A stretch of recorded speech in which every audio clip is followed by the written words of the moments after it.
On the education, let me just add a couple of things. It was at the Aspen Institute that David Elwood, who's now the dean of the Kennedy School at Harvard, first produced a study that talked about the fact of how little labor growth we would have, but that within that labor growth, the composition of that labor market would become more African American and more Hispanic.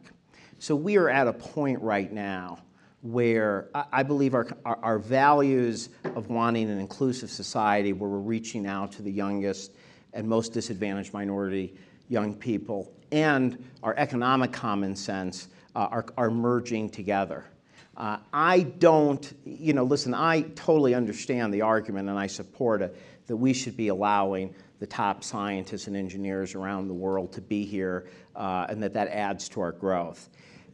I don't necessarily think that's a great long-term strategy, though.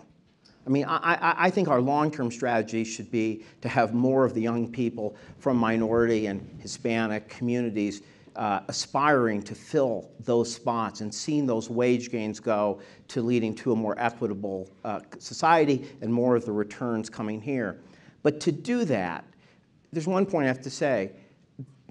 Kids drop out of college in 5th grade. They drop out of college in 5th or 6th grade. And we can't focus everything we do on just the hours at work, of studying or the standards. What affects most of the people here was that you had role models, you had inspiration, you had aspirational goals. We've got to reach out to people at younger ages in ways that go beyond just what happens in the classroom, but through the other things they do, through the mentors, through the connecting them with colleges at early ages, and getting people to aspire early. High school reform is incredibly important, but high school is often too late.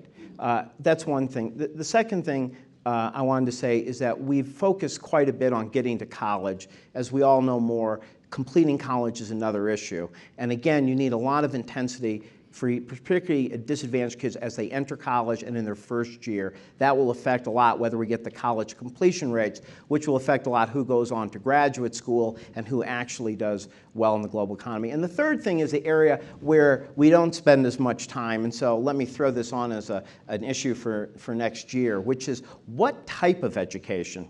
I have one expression in life that Tom Friedman quotes, so it's clearly the smartest thing I've ever said, since he's the best phraser I've ever seen. But what it is was, I was saying, when you're trying to ask what your kid needs right now, you're a little bit like somebody training for the Olympics, but you don't know what sport you're going to be in. So if you're training for the Olympics and you don't know what sport you're going to be in, you've got to kind of figure out a range of athletic skills that will be generally applicable to the unknown.